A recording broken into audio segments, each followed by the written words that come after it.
ওই মিশরের নদী পানি দিতে বাধ্য। যখন পাহাড় দিক থেকে আগুন আসতেছিল, আপনি আমিরুল মুমিনিন আপনার চাদর মোবারক যখন ওই পাহাড়ে নিয়ে যাওয়া হয়, তখন ওই পাহাড়ের আগুন বন্ধ হয়ে গেছিল।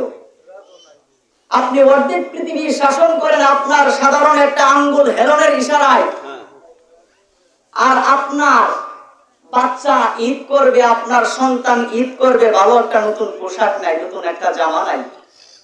কি করুণ কাহিনী। হযরত ওমর রাদিয়াল্লাহু তাআলা আনহু বললেন যে সবাইকে তো বুঝ দেওয়া যাবে, আমি আমার সন্তানকে বুঝ দিব কি করে? তখন তদানীন্তনের বাইতুল মালের যে দেখাশোনা করত, তার নাম ছিলেন হযরতে উবাইদা জাররা রাদিয়াল্লাহু তাআলা আনহু। এই উবাইদার কাছে চিঠি লিখলেন যে উবাইদা, তুমি আমারে অগ্রিম 1 মাসের বেতন দাও। কি দাও? অগ্রিম 1 মাসের বেতন দাও। এই অগ্রিম 1 মাসের বেতন দিয়া আমি উমর আমার সন্তানের একটা জামা কিনবো। তখন উবাইদা নিচের পৃষ্ঠায় আবার লিখে দিলেন, যাই নামাজ বিছায় আল্লাহর কাছে কান্না করো, ও রব্বে কারীম, কাবার মালিক পরদিগার আলম, এমন একজন খলিফা আমাদেরকে দিয়েছো, খলিফা দিয়েছো, যে খলিফা আঙ্গুল হেলনের ইশারায় অর্ধেক পৃথিবী শাসন করে থাকে, কিন্তু তার সন্তানকে জামা কিনে দিবে ঈদের দিন, সেই টাকাটা তার কাছে নাই। রব্বে কারীম তখন নিচের পৃষ্ঠায় লিখে দিলেন, ও উমর খলিফাতুল মুসলিমিন, আপনি চাইলে আমি উবাইদা বাইতুল মাল পুরোটা দিতে রাজি, কিন্তু আল্লাহর কসম করে বলি আপনাকে আমি অগ্রিম 1 মাসের বেতন দিতে পারবো না। বলে কেন দিতে পারবো না? বলে এই জন্য দিতে পারবো না, আপনি যে গত 1 মাস দুনিয়ার জমিনে বেঁচে থাকবেন তার গ্যারান্টি আপনি দিতে পারবেন? বলে না উবাইদা, আমি তো তা দিতে পারবো না।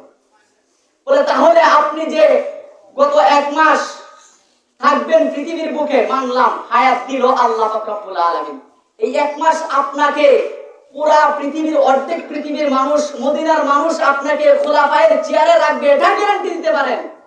বলে না উবাইদা, আমি এটার গ্যারান্টি দিতে পারি। বলে মাফ করবেন বিয়াদবি, আপনি চাইলে আমি বাইতুল মাল পুরাটা দিতে পারি, কিন্তু আপনাকে আমি অগ্রিম 1 মাসের বেতন দিতে পারবো না। কারণ আল্লাহ যদি আপনাকে জিজ্ঞেস করে কাল কিয়ামতের ময়দানে, ও ওমর, দিয়েছিলাম রাজনীতি, পেয়েছিলাম ক্ষমতা, এই ক্ষমতার বড়াই দেখিয়েছো, আজকে আমার কাঠগড়ায় হিসাব দাও, তখন আপনি উমর আটকিয়ে যাবেন, আমি উবাইদা এটা করতে পারবো না। হযরত উমর যাই নামাজ বেছে আবার মাওলার কাছে কান্না করে, রব্বে কারীম, আমি ধন্য, এমন একজন প্রতিনিধি, এমন একজন খাদ্যমন্ত্রী আমি দুনিয়ার জমিনে প্রতিষ্ঠা করতে পেরেছি, যে খাদ্যমন্ত্রী আমি প্রধানমন্ত্রী উমরকেও 1 মাসের বেতন অগ্রিম দেয় না। তখন এই কথা বললেন, হযরত উমর আবার কান্না করতে লাগলেন। ঈদের মাঠে সকল সাহাবায়ে কেরাম ঈদের মাঠে রওনা হবেন। ঈদের মাঠে যখন রওনা হতে লাগলেন, সাহাবায়ে কেরাম তাদের দলের মধ্যে, কাতারের মধ্যে তাকায় দেখে আমিরুল মুমিনিন খলিফাতুল মুসলিমিন দলের মধ্যে নাই, এই কাতারের মধ্যে নাই, এই জামাতের মধ্যে নাই।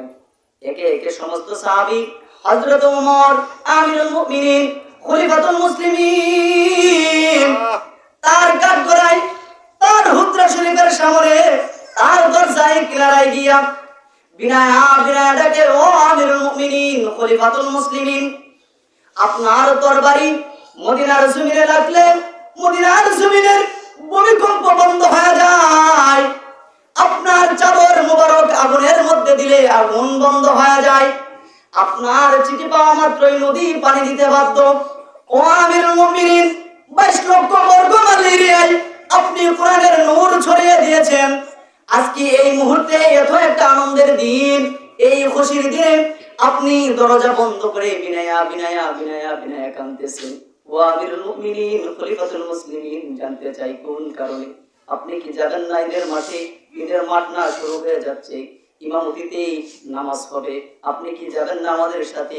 হযরত ওমর ডাক দিয়া বলে, ও সাহাবায়ে কেরাম, ও আমার নবীর উম্মত, আমি যে গোটা 1 মাস রোজা রাখলাম, গোটা 1 মাস ইফতারি করলাম, গোটা 1 মাস সিহরি খাইলাম, আমি যে গোটা 1 মাস তখন নামাজ রাত্রিতে দাঁড়ায় আদায় করলাম, আমি যে গোটা 1 মাস আমার যত রাজা আছে, আমার যত প্রজা ছিল, প্রজাদের খেয়াল খবর নিলাম, জানি না আমার মাওলা, আমার রব্বে কারীম আমার এই নামাজ, আমার এই রোজা, আমার এই ইফতার, আমার এই সিহরি কবুল করছে নাকি। তোমরা যদি গ্যারান্টি দিতে পারো আমার এই আমল কবুল হয়েছে, আমিও তোমাদের মতো হাসতে হাসতে ঈদের মাঠে চলে যাব। সুবহানাল্লাহ।